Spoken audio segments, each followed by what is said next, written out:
Hey, it's Jennifer Sparks. I'm going to be your tour guide today, and today's video is going to be about Daytona Beach, Florida. I'm going to share a lot in this video, but first I'm going to share with you what it's like to drive down Daytona Beach. Driving down Daytona Beach is not free. I believe it's $30 for the day, and it's from sunrise to sunset. Another thing important to note is it's not the entire beach. There is a certain area that you cannot drive down. There are several different areas you could enter or exit. You receive a pass for the day. And this is where we're going to be staying for 7 nights. This is Marine Terrace. I booked it spur of the moment. It is a timeshare. It is booked directly next to Hampton Inn, Daytona Beach. On the other side, you can find Seashells Beach Club. These resorts are located on North Atlantic Avenue, Daytona. This video will be helpful if you're new to Daytona Beach and you're trying to figure out where to stay. I'm going to give you a brief tour of this resort and my room. They have coffee and popcorn when you check in, and free garage parking. You receive 1 free space. This resort is a timeshare and has low availability, so I'm not going to make this too long. I just want to show you where I stayed and how I stayed here. I booked this room through Interval International, so when I saw it pop up in the system, I grabbed it. I'm traveling with my husband, Kelly, and we're away for about 5-6 weeks, so having laundry is very important at points. Oh wow, this is even nicer than I thought it was going to be. If you have no idea what Interval International is, it is a timeshare exchange club. If you own a timeshare, you could join the exchange club and get access to other places other than the place that you bought. And before I go any further, if anybody is wondering, I do not work for timeshares. I do not sell timeshares. I just enjoy making videos and sharing my experiences to help other people make better choices about their upcoming travel plans. Would you just look at these windows and this patio and this view? Oh my God. Yeah, this room is much bigger and more impressive than I thought it was going to be. When I saw it in the system, like I said, I grabbed it. I saw it was a 2-bedroom. I didn't care where it was, but I'm very pleased so far. My experience of having a timeshare throughout the years has gone up and down. Some years I never used it at all, and it felt like a big burden to me, but now I use the heck out of it. I bought it when I was about 20 years old. I went to a presentation for Universal Studios tickets, and then the high pressure got to me, and we ended up signing. I really don't recommend that, going to the presentations, unless you're prepared that it's going to be a hardcore sales presentation. This is a look at the guest bedroom and bathroom. So there are 3 full bathrooms altogether. Are timeshares a good value? Not really, unless you travel a lot like me. If you only have 1, 2, or even 3 weeks off a year, it's definitely not worth it. Especially if your weeks off are during holidays or summer, like if you have a teacher job. Not worth it, because the availability that you would want to exchange will be so low because you'll be fighting with the same inventory as everybody else. Here is a look at the biggest bedroom and bathroom. Both bedrooms had sliding glass doors that walked out to the balcony. Obviously, this is the best thing about the timeshare. You know, if you go to a regular hotel room, you're not going to have all of this. This would be similar to renting someone's condo or an Airbnb or a VBRO.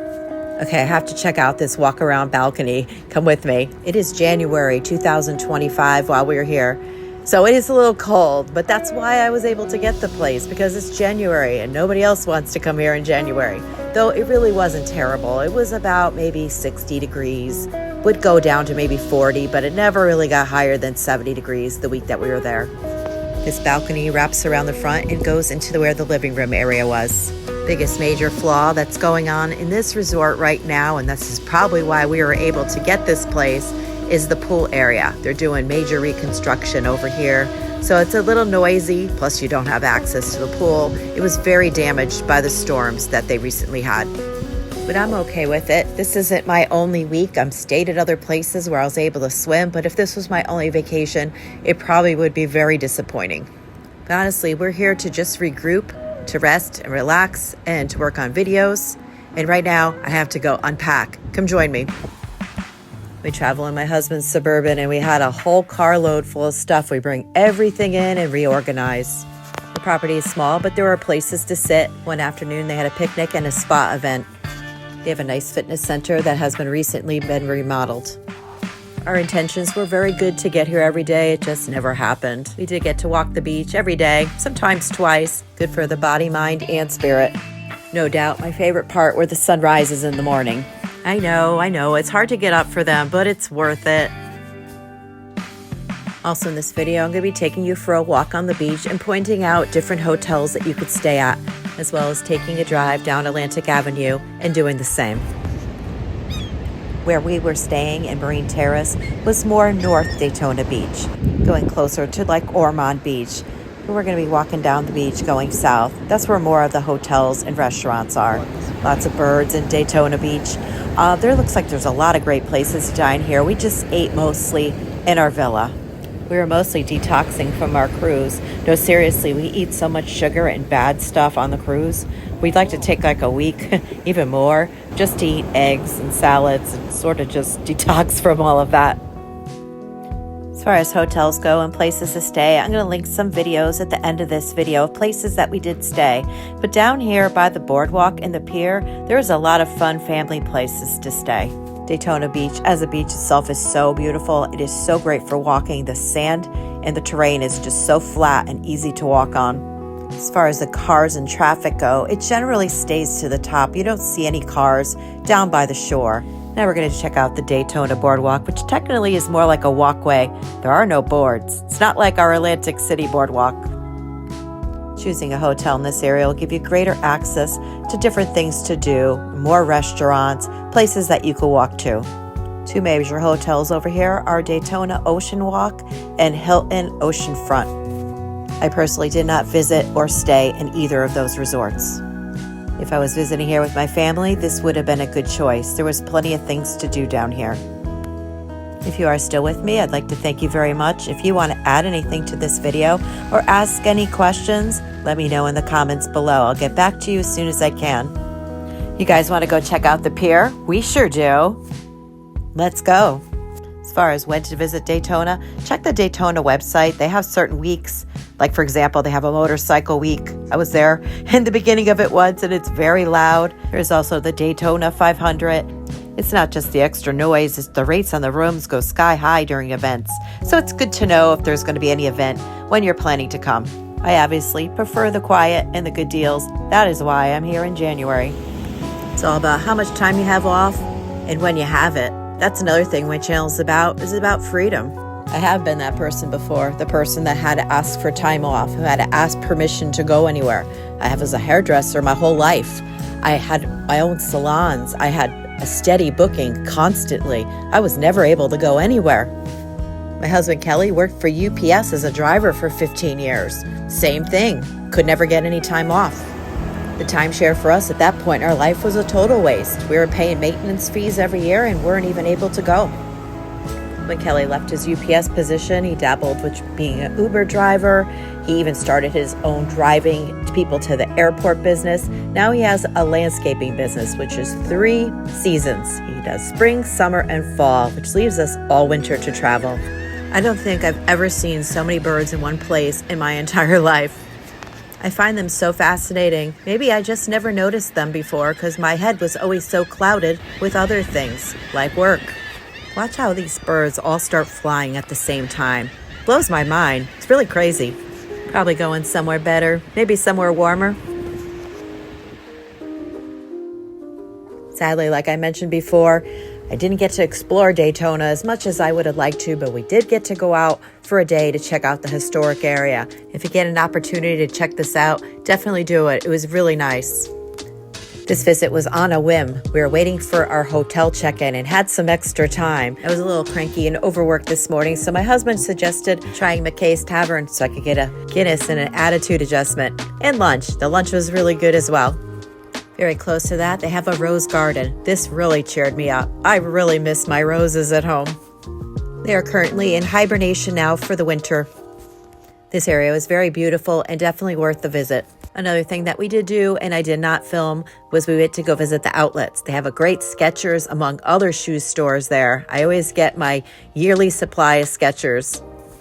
So now I'm good to go on all the cruises in Atlantic City and Las Vegas trips. Telling you, 40 years of standing behind a chair in high heels and fishnet stockings. I'm all about the Skechers now, all about it. Do you know what I love most about hairdressing? Talking to my clients about traveling.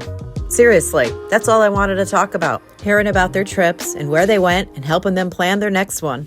Let's go see some more hotels. Over on the left-hand side, you're going to find Holiday Inn as well as Hard Rock Daytona Beach. I made a separate video about my visit there. If you're looking for a luxury place to stay in Daytona Beach, I will leave 3 separate videos at the end of this video. Just click on the video that you would want to see. If you want to, you could pull up Google Maps and follow me along. Or any map app, that's just the one that I use. After the Hard Rock, you're going to find La Quinta, Best Western, and the Quality Inn. I'm only sharing beachfront hotels with you. We are driving south. Coming up, another place that I did stay is the new Renaissance Hotel by Marriott. Gorgeous new luxurious hotel. When I'm looking for a single night hotel stay, I always check Priceline, Expedia, Orbitz, Booking.com. I find what the best rate is. Then I check the hotel's website because sometimes their rates are even better and sometimes they're like double. So it's good to do your homework and take the time to find the best rates. But if you're very particular about where your room is going to be located, booking through the hotel website will definitely be your best bet. After the Renaissance, you're going to find the Plaza Resort and the Daytona Grand. We're driving closer to where the boardwalk and the pier is and all the shops and activities. That area that we're driving to would be best, I think, for families or anybody that's interested in a very active vacation. Another video that I did create and a place that I did stay is the Shores Resort and Spa. This is located more south than the other hotels. I'm going to do my best with the filming here and try to get in a little bit more so you can see what the actual properties look like and not necessarily the street that it's on. We're going to be passing Delta Hotels, Daytona. Here's a Tropical Inn and Best Western. Just realizing on Google Maps, this road, A1A, is also now Jimmy Buffett Memorial. I didn't know that until now. See, you learn something new every day. This is Perry's Ocean Edge Resort. And we are driving north, back to where we started, where Hard Rock was. This is El Caribe Resort and Conference Center. I wish we had YouTube when I was younger. I try to make videos of videos that I would want to see. I remember sitting with my mom when I was a kid. We'd be looking at brochures and AAA books, trying to decide where we were going to go by one picture for our family vacation in the summer. YouTube videos have certainly been a game changer for me as someone who is such a mega researcher and planner. Just passed another Holiday Inn, and this is the Nautilus Inn.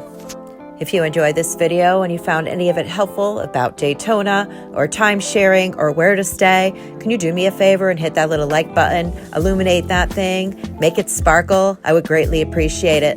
Liking and subscribing are totally free. Here is a look at Harbor Beach Resort, and we are still driving north. We are going more towards the area that has the boardwalk and all the activities. Remember, I'm not an expert in Daytona Beach at all. I was only here for 9 days and I hardly left my room. But from what I saw, the boardwalk area is similar, but smaller than, say, Myrtle Beach and Fort Lauderdale. That type of idea, but smaller. T-shirt shops, arcades, places to eat, ice cream, all that good stuff. We are now approaching the other side of the Hilton. We saw that one from the beach. This one probably, I would say, I don't know for this for sure, but it looks like one of the biggest resorts on Daytona Beach. As I mentioned before, and remember, this is coming from someone who does not live there or does not vacation there a lot. Just from my general observation, this would be a great place to stay if you're looking for places that you could walk to. If you don't have a car or you just want to stay somewhere where there's a lot to see and do. Well, that about wraps it up. We're almost back to the Hard Rock. To see that video or the other videos, just stay to the end and click on the video you want to see. Which one was my favorite? I would have to give it to the Renaissance. It was perfect. After our trip here on Daytona Beach, we're going to be driving over to Port Canaveral, Florida, and we're going to be going on the Carnival Vista. That cruise series will be coming up soon. We're going to be going to the Caribbean, to several different islands. After that, on our drive home back to Connecticut, where it's cold and we're miserable, we're going to be going to Hilton Head. And we had 3 different hotel stays there as well. So if you're interested in Hilton Head, South Carolina, I'm going to be sharing 3 different Marriott stays. Beautiful East Coast beaches of the United States. That's where I want to spend my winters, that's for sure. Going to be heading back to Atlantic City, New Jersey soon, and I'm really excited. It's going to be cold there too, but it's in a casino. So being in a casino when it's cold outside is a really good place to be. Check out one of these playlists right here for more of my video tours of resorts in Daytona Beach. But whatever you do, if you want to go, book that trip and pack your bags and go. This is your host, Jennifer Sparks. It's been a pleasure hanging out with you. Always remember to be well to yourself and kind to others. Safe travels to you.